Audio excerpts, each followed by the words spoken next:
Very good morning. Welcome to Breakfast with Dan Walker and Louise Minchin. The headlines for you at 6 o'clock this morning. Vaccine hope for millions. The rollout of the Oxford AstraZeneca jab begins today. It's described as a pivotal moment in the UK's fight against coronavirus. Primary schools in most of England reopened this morning, but there's growing concern over safety and staff shortages. We are live at a primary school in Wiltshire that will be welcoming children back today, but at the start of a new term and a new year and a massive divisive argument about whether or not schools should reopen, it all feels very 2020, doesn't it? Labour calls for an immediate England-wide lockdown as Boris Johnson warns of tighter coronavirus restrictions. I just want to find 11,780 votes.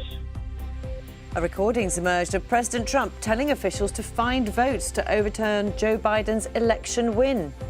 A new way of doing business. Good morning. The UK's transition agreement with the EU has ended. Companies and consumers start the new year working out what it means for them. I'll take you through it. Good morning. From professional rugby to world darts champion, Gerwyn Price beats Gary Anderson to take the PDC title. He says it's a dream come true.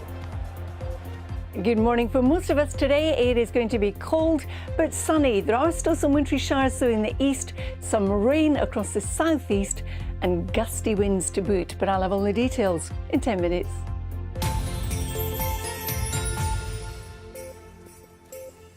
Good morning, it's Monday, it's the 4th of January. Top story for you this morning. The first doses of the coronavirus vaccine developed by Oxford University will be given to patients today, just 5 days after it was approved. The Health Secretary Matt Hancock says it's a pivotal moment in the pandemic as COVID cases continue to surge. More than 500,000 doses of the jab are ready to roll out. Our health correspondent Anna Collinson has more. To many, the Oxford AstraZeneca vaccine is seen as a game changer in the fight against the coronavirus. It's cheaper than the Pfizer-BioNTech jab, and it doesn't require super cold storage, which makes it easier to transport, particularly to those living in care homes. The UK has ordered 100 million Oxford AstraZeneca doses. From today, more than 500,000 will be delivered at a small group of hospitals before expanding to 1,000 centres by the end of the week. 1 million people have already received the Pfizer vaccine, but there are 30 million more in the priority groups, including frontline health workers and adults aged over 50. Rapid delivery is vital, so as part of its biggest homeland operation in peacetime, members of the armed forces will help with the rollout. The Prime Minister says tens of millions will be vaccinated in the next 3 months. For our country, we can see how we're going to get out of this with great clarity now. We can see how the vaccines can really help us. There will be a 12-week wait for the second dose. Despite concerns from some scientists, the government's top advisors insist this approach will ensure more people are protected faster. With hospitals under extreme pressure during their toughest month of the year, the race is now on between a more contagious variant of the virus and the UK's 2 vaccines. Anna Collinson, BBC News. So primary schools in many parts of England will reopen today, despite teaching unions and some councils asking the government to keep them closed to try and limit the spread of the virus. Breakfast John Maguire is at King's Lodge Primary School in Wiltshire for us this morning, where children are going to go back. Morning to you, John. What can you tell us from there? Yeah, morning, Louise. This is one of the reception classrooms here at the school. Around 330 pupils here on the school register, and it is reopening for the new term, for the new year as from today. The school has been open ever since the beginning of June. Kim Spencer is the head teacher. Good morning to you. To reopen today, was that a difficult decision? I think for us it wasn't a difficult decision once we'd considered all of the risks. We've been thinking about risk assessment right since the start of the pandemic, and we've followed the process. We've looked at the risk assessment again over the Christmas holidays. We've talked to colleagues across the town, and I think we're all making decisions with the information that we have currently.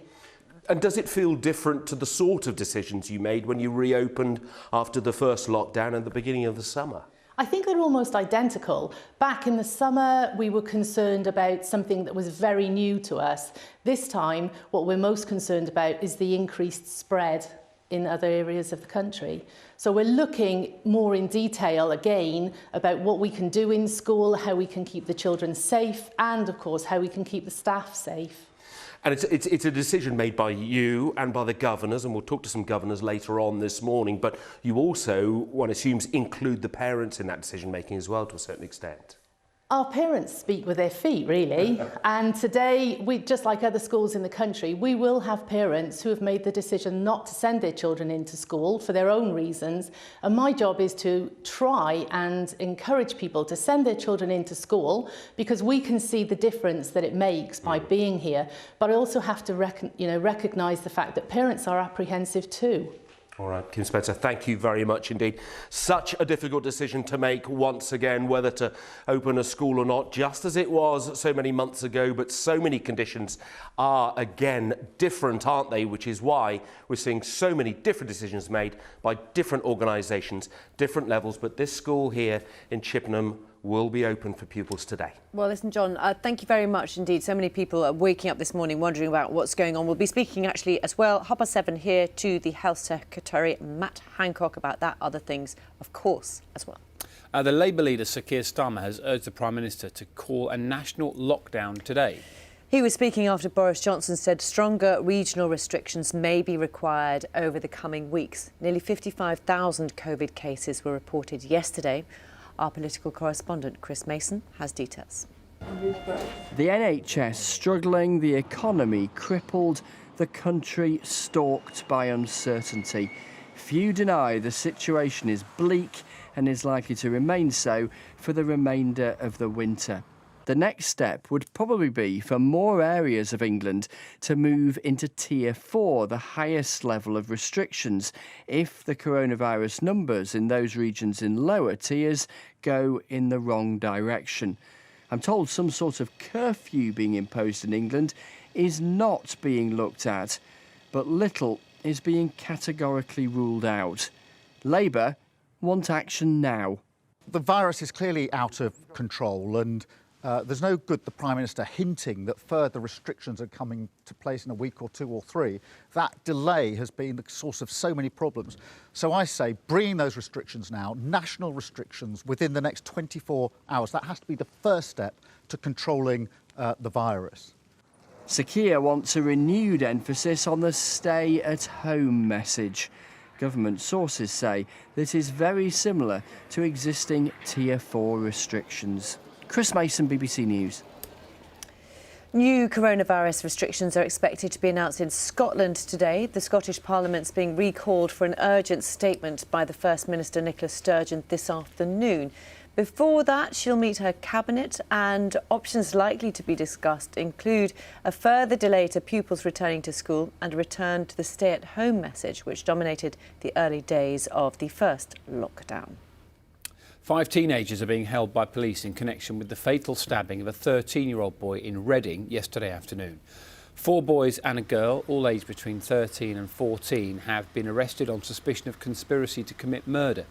Thames Valley Police are appealing for witnesses. A coroner has ruled that Nora Quarin, who died during a family holiday in Malaysia, was not killed by any criminal negligence. Nora, who was 15, was staying in a rainforest resort when she went missing from her chalet in August 2019. Her body was found beside a stream just over a mile away following a 10-day search.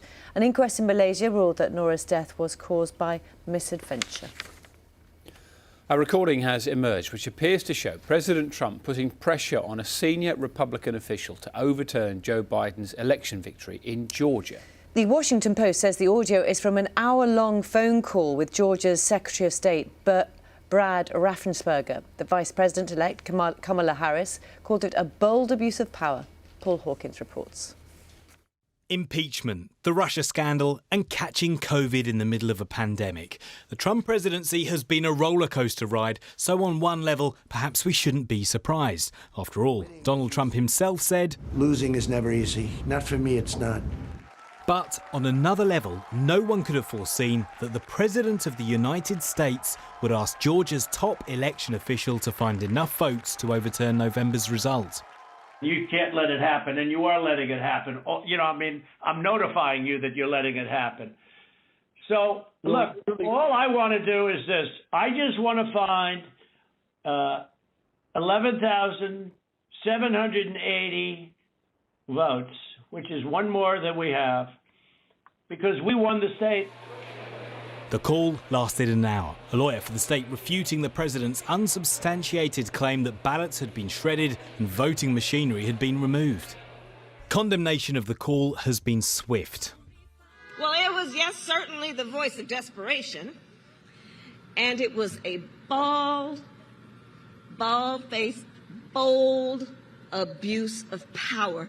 But 11 Republican senators, led by Ted Cruz, are still planning to challenge the election result when it's officially certified on Wednesday.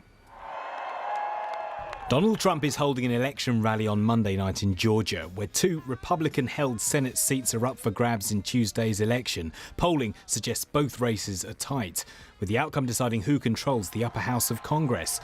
But with Donald Trump questioning the voting process in Georgia, will Republicans still turn out to vote? Paul Hawkins, BBC News.